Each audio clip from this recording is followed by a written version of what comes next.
É isso aí, galera. Estamos começando aqui um novo quadro aqui no nosso podcast. Então, sejam bem-vindos ao podcast Teólogos Anônimos. Esse novo quadro, chamado Teologia Drops, vai ser um pouquinho diferente. Nesse quadro, um dos Teólogos Anônimos vai expor algum tema sobre teologia, sobre Bíblia, de acordo com a sua própria visão ou de acordo com algum autor. E hoje eu vou começar com o nosso primeiro tema aqui no Teologia Drops, que é como ler o Antigo Testamento. Roda a vinheta aí.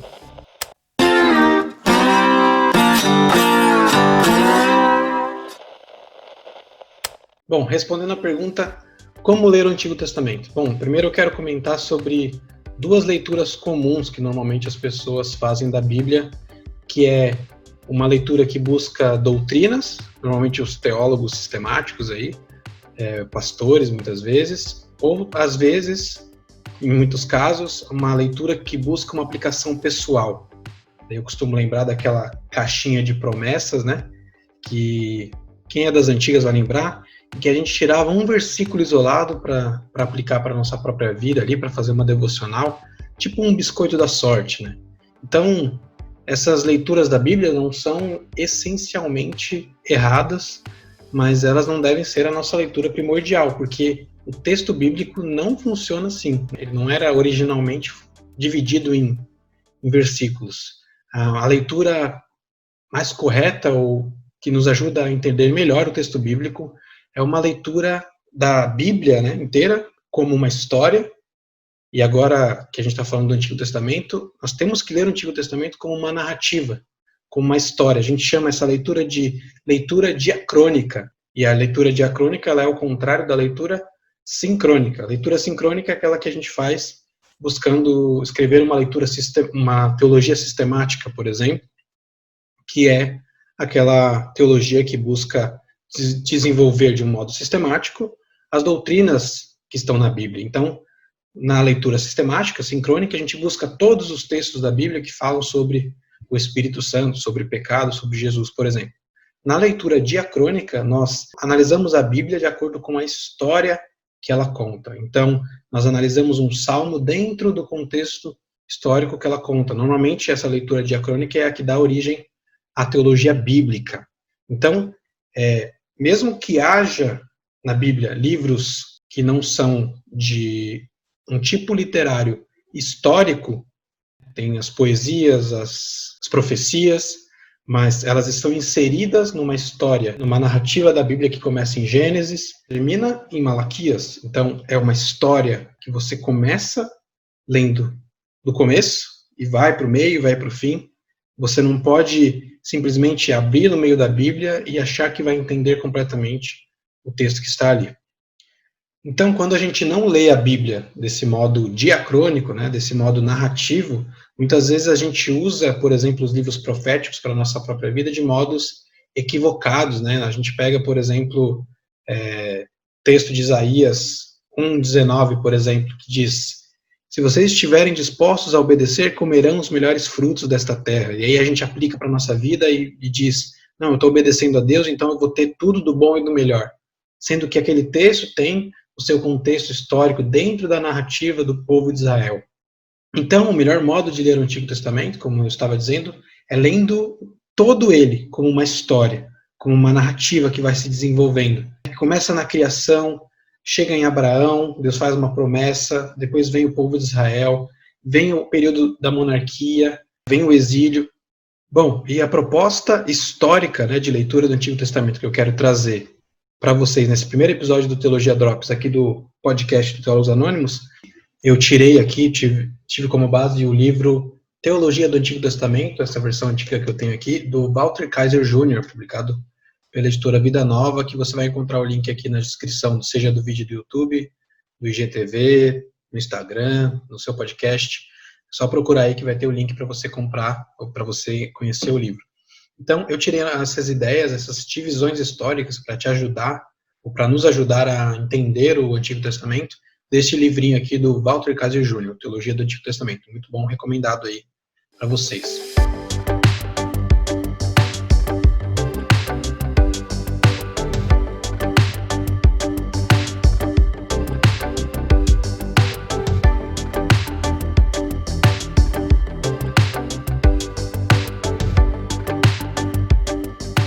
Bom, vamos lá. O primeiro período histórico do Antigo Testamento é a introdução à promessa. É importante ressaltar que promessa é um termo, promessa, aliança, são termos que estão por todo o Antigo Testamento. Então, guarda aí essa palavrinha aliança e promessa quando você estiver lendo o Antigo Testamento. O primeiro período, então, é essa introdução à promessa, que é a era pré-patriarcal, a era antes de Abraão. Esse período de Gênesis 1 a 11 é onde estão ali a catástrofe do pecado humano, né? Tem a queda de Adão e Eva, depois tem Sodoma e Gomorra, nós temos ali o dilúvio, temos também a Torre de Babel, que é o ápice, né, do povo buscando a sua autonomia, e então esse período pré-patriarcal que mostra a queda do ser humano, a pecaminosidade do ser humano. As palavras-chave aqui desse período são bênção e descendência. O segundo período é chamado por Walter Kaiser Jr. de as provisões na promessa, a era patriarcal. Por que provisões? Porque é nesse período patriarcal que Deus escolhe seres humanos para fazer uma aliança, um pacto de salvação e de bênção que se estenderia para todos os povos. É isso que Deus diz para Abraão. A sua descendência será tão grande e eu vou te abençoar e por meio de você eu abençoarei todas as nações da terra. Então, as palavras-chave desse período são semente, terra e uma herança, a herança de uma terra, de um lugar onde o povo que viria de Abraão se estabeleceria. O terceiro período é chamado, por Walter Kaiser Jr., de o povo da promessa, a era de Moisés, a era mosaica. A ideia de santidade e separação, que vem aqui com o povo de Israel, já era dado a Abraão, só que agora é aplicado a um povo separado, um povo santificado para ser o povo de Deus.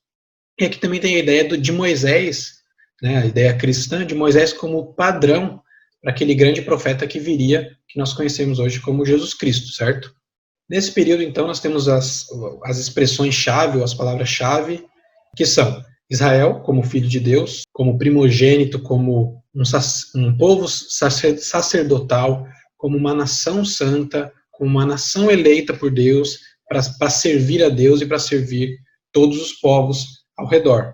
Para ser aquele povo que vai cumprir a promessa de Deus a Abraão lá atrás de ser bênção para todos os povos.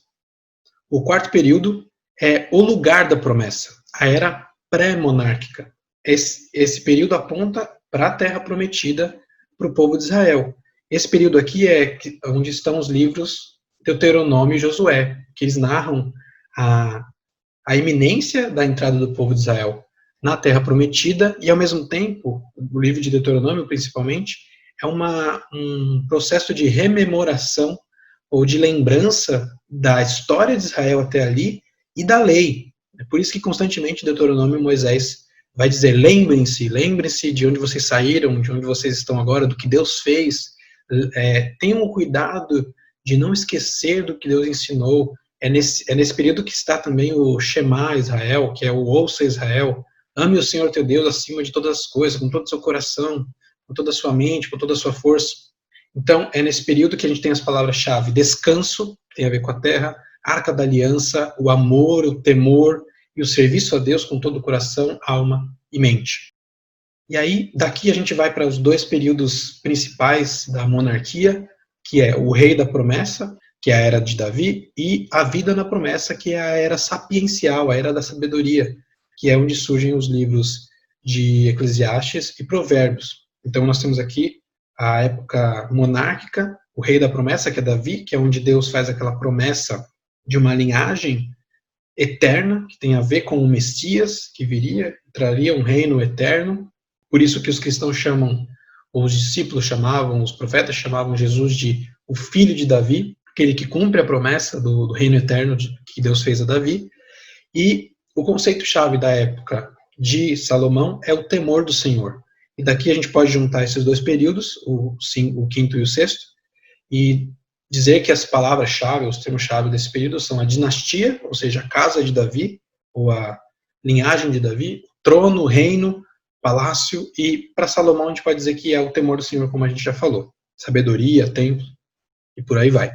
Daqui em diante, então, a gente tem os períodos proféticos, O primeiro período é o Dia da Promessa. É aqui que surge a ideia de Dia do Senhor, ali pelo século IX a.C. Nesse período, o reino de Davi, ou a casa de Davi e de Salomão, já estavam estabelecidos, já estavam em pleno funcionamento. Então, nesse período, os profetas falam do plano do reino de Deus, do plano de Deus e do reino de Deus, mas também apontam alguns pecados de Israel. É nesse período, então, que a gente tem Joel e Obadias, os principais que falam do dia do Senhor, e esse dia do Senhor é quando Deus completará tudo que os profetas anteciparam ou profetizaram.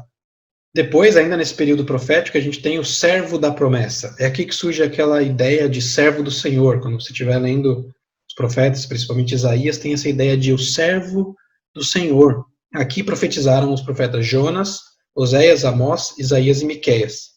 Então tem a mesma teologia ainda do período anterior, só que entra em cena esse personagem, o servo do Senhor, que é interpretado tanto quanto o próprio Israel, mas também como o Messias que viria, o servo que vai sofrer pelo povo.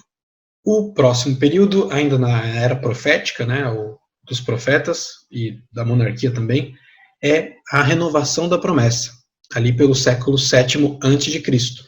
Aqui nós temos Sofonias, Naum, Abacuque e Jeremias. Nesse período aqui é que esses profetas estavam constantemente avisando Jerusalém sobre a invasão da Babilônia, sobre o perigo de eles não obedecerem a Deus e serem levados para o exílio. Nesse período também surge a ideia da nova aliança, pregado pelo profeta Jeremias. É interessante que nesse período surge a ideia do justo viverá pela fé de Abacuque, e que não são palavras do Walter Kaiser Jr., do livro, mas eu entendo que tem muita ligação com a ideia da nova aliança, uma nova aliança onde a vida seria pela fé. E aí a gente pode pular ali para Romanos, a carta de Paulo aos Romanos, onde Paulo entende e começa a interpretar essa justiça de Deus que vem pela fé. E aqui é interessante porque durante todo o texto do Antigo Testamento, a gente vê uma fórmula tripla em 3 partes que está presente em diversos momentos, que são as vezes em que Deus diz assim: eu serei o vosso Deus, promete, né? Eu serei o vosso Deus, vocês serão o meu povo e eu habitarei no meio de vocês. Nesse período aqui nesse período profético, perto do século VII a.C., os profetas tinham em perspectiva o cumprimento, o tornar-se real essa fórmula de Deus habitando no meio do povo, o povo sendo o povo de Deus e Deus sendo o Deus desse povo, e Yahvé sendo o Deus de Israel. E aqui, por último, nós temos os dois últimos períodos, ainda nesse período aí pré-exílio, chegando no exílio, que é o reino da promessa, onde surgem ali, com os profetas Ezequiel e Daniel, a ideia de um reino. Eu posso até citar um texto aqui de Daniel 2,44, que diz assim: na época desses reis, o Deus dos céus estabelecerá um reino que jamais será destruído e que nunca será dominado por nenhum outro povo. Então, surge a ideia, ou começa a crescer, ou se tornar mais forte a ideia, a expectativa de um reino que vai durar para sempre. Nós já tínhamos essa ideia, obviamente, lá com a linhagem de Davi, com a promessa de Deus a Davi, mas de forma profética, com homens pregando essa ideia, fica mais forte no período de Ezequiel e Daniel, que já é no tempo do exílio. Então, o povo já tinha sido levado para o exílio e Ezequiel e Daniel falam sobre essa expectativa de um reino que vai durar para sempre. E por último, nós podemos chamar esse período de o triunfo da promessa, que é quando o povo consegue voltar, ou seja, consegue voltar para a terra prometida e vencer, ter uma vitória.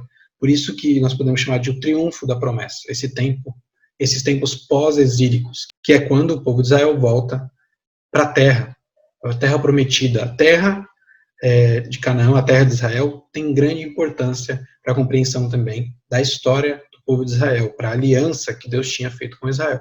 As palavras-chave, ou os termos-chave de todos esses períodos proféticos aqui, que eu trouxe depois ali de Salomão, nós podemos dizer que são a ideia de dia do Senhor, o servo do Senhor, nova aliança, reino de Deus, o triunfo do povo e do plano que Deus tinha estabelecido para aquele povo, para a nação de Israel, desde Abraão.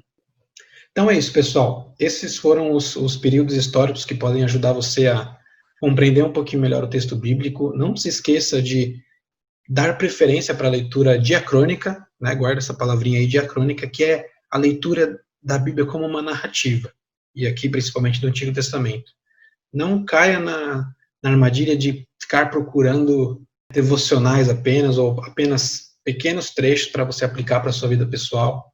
Tente entender a história de Deus por meio dos seres humanos, e não a história de Davi, a história de Abraão, não, é a história do que Deus estava fazendo naquele período. Então, para resumir, o que você tem que ter em mente é o conceito de aliança, de promessa, e essa promessa, essa fórmula tríplice, que é: eu serei o vosso Deus, vocês serão o meu povo, e eu habitarei no meio de vós. Tendo isso em mente, você vai conseguir compreender pelo menos um pouquinho melhor. Obviamente que essa exposição, essas ideias não são tudo que existe no meio da teologia, mas você pode ler um pouquinho mais sobre teologia do Antigo Testamento no livro do Walter Kaiser Jr., que eu vou deixar aqui o link na descrição desse vídeo, desse podcast, desse GTV, e você pode conferir também outros livros sobre teologia bíblica do Antigo Testamento. É só pesquisar ou manda uma mensagem para a gente que a gente te ajuda aí a fazer uma curadoria de conteúdo para você, tá bom? Então, se você estiver aí assistindo pelo YouTube, deixa o seu like, deixa o seu comentário, se inscreve no canal, compartilha com a galera, se inscreve também ali no seu agregador de podcast favorito, segue a gente no Instagram, @teólogosanônimos, e é isso aí, galera. Ajuda a gente compartilhando, e se você tiver uma dúvida, uma sugestão, uma crítica, manda pra gente no Instagram ou pelo podcast lá no Anchor, tem uma ferramenta para você mandar um áudio pra gente. Fica à vontade, tem o nosso site também, www.teologosanonimos.weebly.com, teologosanonimos.weebly.com. Lá você acha uma caixinha para mandar uma mensagem, você acha todos os livros indicados e também todos os nossos episódios. É isso aí, galera. Até a próxima. Esse foi o Teologia Drops. E até o próximo.